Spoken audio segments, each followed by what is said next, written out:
Hi everyone, 5 minute science में आप सबका फिर से स्वागत है। कभी सोचा है कि कुछ लोग क्रिकेट या फुटबॉल के लिए इतने दीवाने क्यों होते हैं, जबकि बाकियों को कोई फर्क ही नहीं पड़ता? एक तरफ वो लोग हैं जो अपनी टीम के लिए कुछ भी कर गुजरते हैं, और दूसरी तरफ हम जैसे लोग जिन्हें इस बात से रत्ती भर भी फर्क नहीं पड़ता कि भाई कौन जीता या कौन हारा। ऐसा लगता है जैसे हमारे अंदर वो स्पोर्ट्स वाला जीन शायद मिसिंग है। अगर आपको भी यही लगता है कि स्पोर्ट्स में आखिर ऐसा क्या है, तो आप अकेले नहीं हैं। और सुनिए, ये कोई कमी नहीं है, बल्कि ये हमारे दिमाग की बनावट की एक बहुत ही मजेदार बात है। तो चलिए आज मिलकर दिमागी वायरिंग के इसी राज को खोलते हैं। तो सवाल ये है कि कुछ लोग स्पोर्ट्स से इतने इमोशनली कैसे जुड़ जाते हैं, जबकि बाकियों को जरा भी दिलचस्पी नहीं होती। क्या ये सिर्फ एक पसंद नापसंद का मामला है, या फिर इसके पीछे कोई साइंस है? चलिए पता लगाते हैं। जिन्हें स्पोर्ट्स पसंद नहीं, उनके दिमाग को समझने के लिए सबसे पहले हमें एक ऐसे इंसान के दिमाग में झांकना होगा जो अपनी टीम के लिए जीता मरता है। असल में स्पोर्ट्स का ये जुनून हजारों साल पुरानी हमारी कबीलाई आदत से जुड़ा है। हमारे पूर्वज जिंदा रहने के लिए कबीलों में रहते थे। आज स्पोर्ट्स टीमें हमारे मॉडर्न कबीले बन गई हैं। बस फर्क इतना है कि इनके पास थोड़ी बेहतर टी-शर्ट्स और स्कार्फ होते हैं। और मजे की बात तो ये है कि जब हम अपनी पसंदीदा टीम को खेलते देखते हैं तो हमारा दिमाग ऑक्सीटोसिन रिलीज करता है। ये वही बॉन्डिंग हार्मोन है जो हमें अपने परिवार के करीब महसूस कराता है। मतलब हमारा दिमाग हमें यकीन दिलाता है कि ये करोड़पति खिलाड़ी हमारे अपने ही लोग हैं। है ना कमाल की बात? तो जहां पहले कबीले जिंदा रहने के लिए जरूरी थे, वहीं आज के ये मॉडर्न स्पोर्ट्स कबीले हमें एक पहचान, एक कम्युनिटी का एहसास देते हैं। लेकिन रुकिए, बात सिर्फ अपनेपन की नहीं है। स्पोर्ट्स का एक और पहलू है जो इसे बिल्कुल किसी नशे की तरह बना देता है। अच्छा, क्या आप जानते हैं कि एक रोमांचक मैच और एक स्लॉट मशीन में क्या चीज कॉमन होती है? जवाब है इंटरमिटेंट रीइंफोर्समेंट। ये एक बड़ा फैंसी सा शब्द है जिसका सीधा सा मतलब है अनिश्चित इनाम। जब हमें ये नहीं पता होता कि रिवॉर्ड कब मिलेगा, तो हमारा दिमाग और भी ज्यादा क्रेजी हो जाता है, ठीक जुए की तरह। और स्पोर्ट्स का हर एक पल बिल्कुल यही करता है। हर गोल, हर छक्का डोपामाइन का एक छोटा सा हिट देता है। और क्योंकि हमें नहीं पता कि अगला स्कोर कब होगा, ये अनिश्चितता हमें स्क्रीन से चिपकाए रखती है। ये एक ऐसा लूप बन जाता है जिससे बाहर निकलना बहुत मुश्किल है। तो ये तो हुई फैंस की बात।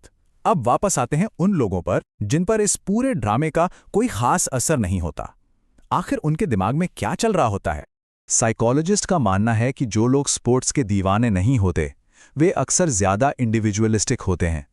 उन्हें अपनी पहचान बनाने के लिए किसी ग्रुप या कबीले का हिस्सा बनने की उतनी जरूरत महसूस नहीं होती। एक और बड़ी दिलचस्प चीज होती है जिसे कहते हैं बास्किंग इन रिफ्लेक्टेड ग्लोरी। मतलब किसी और की जीत में अपनी जीत ढूंढना। आपने ध्यान दिया होगा, जब किसी फैन की टीम जीतती है तो वो कहते हैं हम जीत गए, लेकिन जब टीम हारती है तो कहते हैं वो लोग हार गए। जो लोग स्पोर्ट्स में नहीं हैं वैसा नहीं करते। उनका सेल्फ एस्टीम उन चीजों से नहीं जुड़ा होता जिन्हें वे कंट्रोल ही नहीं कर सकते। तो फिर सवाल ये उठता है कि अगर इन लोगों को स्पोर्ट्स से वो इमोशनल किक नहीं मिल रही, तो इनकी सारी एनर्जी और जुनून आखिर जा कहाँ रहा है? क्या उनमें जुनून की कमी है? नहीं, बिल्कुल नहीं। इसे साइकोलॉजिस्ट एम्पैथी एलोकेशन कहते हैं। इसे ऐसे समझिए, हम सभी के पास इमोशनली इन्वेस्ट करने का एक लिमिटेड बजट होता है। जो लोग स्पोर्ट्स फैन नहीं हैं, वे बस अपना ये इमोशनल बजट दूसरी जगहों पर खर्च करते हैं, शायद उन जगहों पर जो उन्हें ज्यादा जरूरी लगती हैं। और ये बात सिर्फ हवा में नहीं है, रिसर्च भी इसे सपोर्ट करती है। 2021 की एक स्टडी से पता चला कि जिन लोगों की स्पोर्ट्स में कम दिलचस्पी थी, वे नए अनुभवों को आजमाने और कला और खूबसूरती को सराहने में कहीं ज्यादा आगे थे। उनका जुनून और उनकी इमोशनल एनर्जी सामाजिक कामों, अपनी क्रिएटिविटी को निखारने, कुछ नया सीखने या फिर अपने रिश्तों को मजबूत करने में लगती है। देखा जाए तो वो भी वही चीजें ढूंढ रहे हैं जो एक स्पोर्ट्स फैन ढूंढता है। खुशी, एक कनेक्शन और एक मकसद, बस उनके रास्ते अलग हैं। तो इस पूरी दिमागी कसरत से हमें क्या सीखने को मिला? बात बहुत सीधी सी है। स्पोर्ट्स का फैन होना या ना होना, इनमें से कोई भी तरीका बेहतर या खराब नहीं है। ये सिर्फ हमारे दिमाग की अलग अलग स्ट्रैटेजीज हैं जिनसे हम अपनी जिंदगी में खुशी और अपनापन ढूंढते हैं।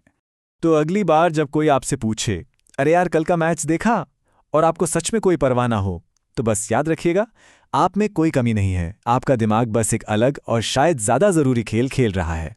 तो खुद से ये पूछिए, वो सबसे ज़रूरी गेम कौन सा है जिसमें आप अपना दिल और दिमाग लगा रहे हैं। अगर आपको ये जानकर मज़ा आया हो तो लाइक बटन दबाइए, इसे अपने दोस्तों के साथ शेयर कीजिए और ऐसे ही मज़ेदार विश्लेषणों के लिए सब्सक्राइब करना बिल्कुल मत भूलिए। नीचे कमेंट्स में बताइए कि आपका जुनून कहाँ लगता है। कल मिलते हैं इसी समय।